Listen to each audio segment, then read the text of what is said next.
What is up guys, welcome back to another video. Today we're going to be doing some test hands here for the Sacred Beast. Last time we did do some kind of test hand video, but that was for an incomplete deck. That was actually for a prototype that I was working on.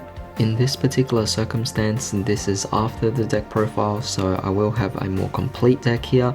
Well, this is actually my competitive take on it, so with that being said, we're going to go and do some test hands just to see how this deck actually turns out. So without further ado, let's just get started.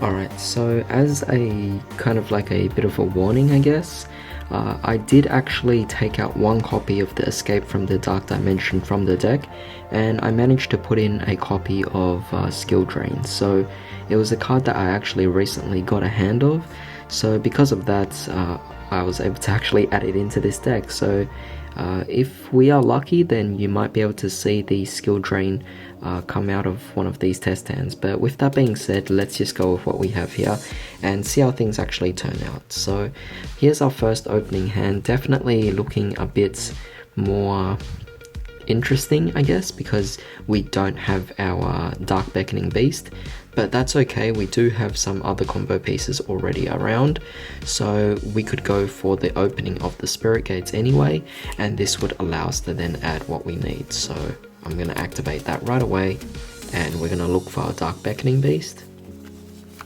over here. And from that, since we are going first, the Dark Summoning Beast actually works out really well here for the opening hand. So we're going to normal summon our Dark Beckoning Beast first, and we're going to see what we can actually do here. So we do have Fallen Paradise, and we also have here the Dark Summoning Beast, which is definitely very nice. Now I am actually thinking about going for the Chaos Summoning Beast. That might seem like a really good option here, but I could also go for one of the Sacred Beasts as well, which would definitely be fantastic. Though, to be honest, I could go for both of them, so I think I'll go for the Chaos Summoning Beast. I think it's a bit more on the appropriate side of things. So we'll go for Chaos Summoning Beast, and we're going to just simply go for a second normal summon. So we're going to tribute this off, allowing us to go for a Dark Summoning Beast. We are also going to be tributing off the Dark Summoning Beast. This will allow us to then special summon out one of our Sacred Beasts. So whatever we actually want to in this case, I'm thinking let's just go for a Raviel. Doesn't really matter what we go for, but you know, it's fine. And next here we have our opening of the Spirit Gates, allowing us to send our Chaos Summoning Beast to the graveyard, and then we'll special summon it back out. We're also going to banish off the Dark Summoning Beast, allowing us to add a Sacred Beast from our deck to our hand. In this case, I'm going to add the Hamon over here, which is definitely very nice, of course. And from that, we could easily just tribute off the Chaos Summoning Beast, allowing us to summon out our Hamon, Lord of Striking Thunder, which is absolutely brilliant. We're also going to activate the Fallen Paradise, which is just an added bonus. If you wanted to, what you could do is this: you could banish off the Chaos Summoning Beast. This will allow you to search for a Fallen Paradise, and you could also just bait your opponent out by forcing them to use up an Ash Blossom or any kind of negation whatsoever. However, if they didn't, then you could add a second copy of your Fallen Paradise from your deck to your hand, and that would be fantastic. I am assuming the best case scenario, of course, but with that being said, we'll just activate the Fallen Paradise. We're now going to shuffle our deck because we're about to draw a bunch of cards, so let's begin. Alright, so now we're going to draw two cards here, 1 and 2. So that came from Fallen Paradise. We managed to get these here, which is definitely very nice because it gives us viability for the next turn, but we have Exodius just in case we want to go for a rank 10 Xyz on the following turn as well. Definitely brilliant. But with that being said, I think we are ready to activate the Pot of Desires.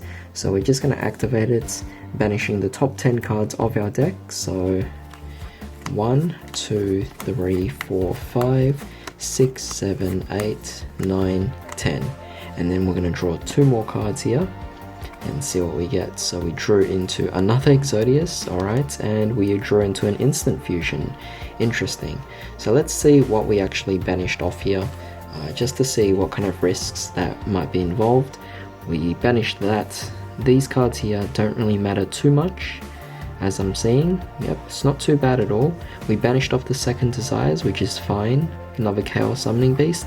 We did lose Uriah, but that's okay because we already lost this anyway, so there's no big deal with us actually losing these two. It just means we can't go into the fusions, but if the only thing you're relying on here is to go for the fusions, then you're not really looking at the deck the correct way, because there are definitely plenty of options available. There's plenty of other XC summons you could go for. As I said, the 2 Exodius, very nice. The instant fusion, giving you plenty of options. You have protection from Fallen Paradise. You have another Fallen Paradise just in case. And of course, you could set your escape from the Dark Dimension as well, allowing you to then special summon whatever you want if any of these get banished. So things are actually looking really good here. You got a huge plus out of all of this. Definitely really amazing. So yeah, let's move on to the next opening hand.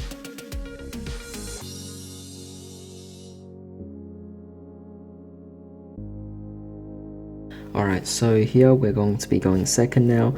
Now for the first hand, I was actually quite impressed for the fact that we didn't have to rely on the extra deck. What we had on the main deck was all that we actually needed. However, we could see a few differences in this particular circumstance, so I'm going to try my best to work out what I can actually do with this particular hand here. Since we're going second, we're going to try out going for an OTK. So in this case, let's summon out the Dark Beckoning Beast, allowing us to add our opening. Where is it? Over here. And we have a few interesting options because we already have Chaos Summoning and we already have the Dark Summoning. So that is very nice. I'm going to activate the opening of the Spirit Gates, and this might allow me to add, let's see, I'm thinking about going for Awakening, which would be quite nice indeed. And from that, I mean, we're obviously going to set it so we get that negate anyway. But in this circumstance, we could tribute off the Dark Beckoning Beast, allowing us to summon out our Dark Summoning Beast. We could also tribute off the Dark Summoning Beast, allowing us to special summon something from the deck. I'm going to bring out Hamon. And from that, we are also going to be going for here the opening of the Spirit Gates. This will allow us to then get rid of our Chaos Summoning Beast to bring it back out. Although we are going second, maybe going for a Dark Summoning Beast might not be the best option for me. Like, I'm actually thinking maybe we shouldn't go for it, because if I did, then that would actually cost us. So should I actually go for that? Maybe not. Maybe I'll keep the Dark Beckoning Beast here, and what I'll do instead is I'll normal summon the Chaos Summoning Beast. So this can allow me to then go for something a bit different in this case. However, what I do kind of like is, no, I actually can do that. So I could just get rid of these two here, link it off, allowing me to go for a Pentastag. And from that, what we could essentially do is use the opening of the Spirit Gates to get rid of the Dark Summoning Beast, allowing us to special summon out the Chaos Summoning Beast. Dark Summoning Beast can also banish itself, allowing us to add whatever we want. In this particular circumstance, I'll be adding, let's see, what do we want to add? Let's go for, should we go for, I'm thinking let's just go for the Hamon, just for a bit of variety in this particular case, and that should be okay. But what we can essentially do now is tribute off the Chaos Summoning Beast and special summon out one of our monsters here. I'm going to special summon out the Hamon, because I believe that would work out. And let's just go for it over here. And then from this, I'm basically going to go for an Allure of Darkness. So I'm going to shuffle this up.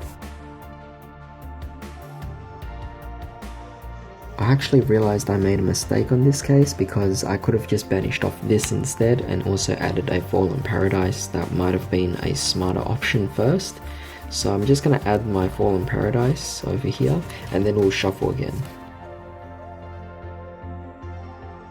Alright, so now we're prepared to draw 2 cards because we could activate the Fallen Paradise, protecting our Sacred Beast of course, but we also have the Allure of Darkness, so I'm gonna go with the Fallen Paradise first. Draw 1 and draw 2. We got 2 of these, not really necessary, so we could easily just go for Allure of Darkness. So we activate it, 1 and 2.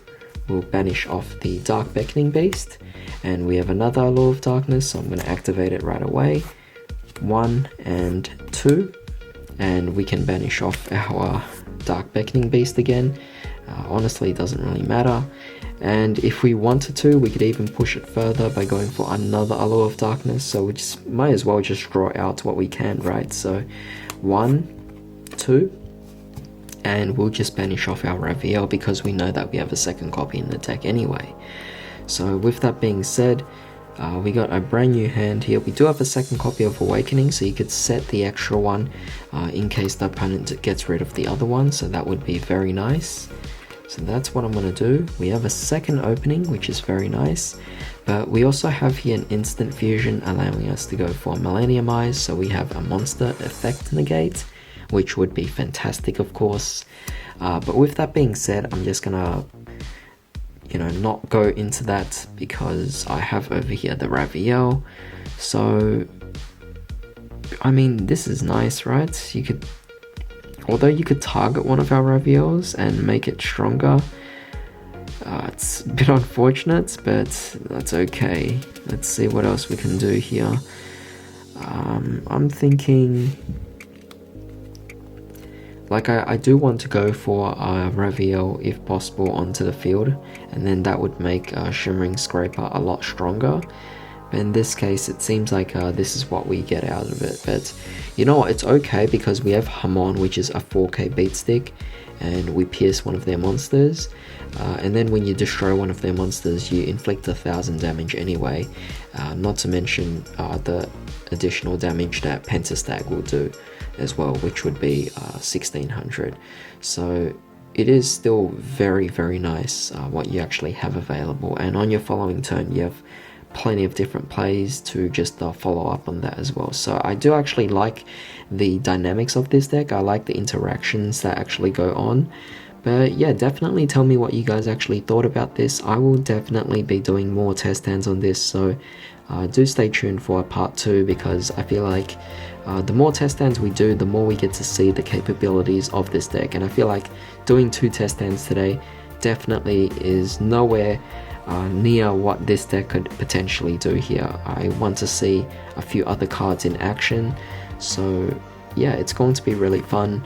But with that being said, definitely drop a like, share, subscribe, hit the bell notification. I hope you guys have a fantastic day. I'll see you all next time.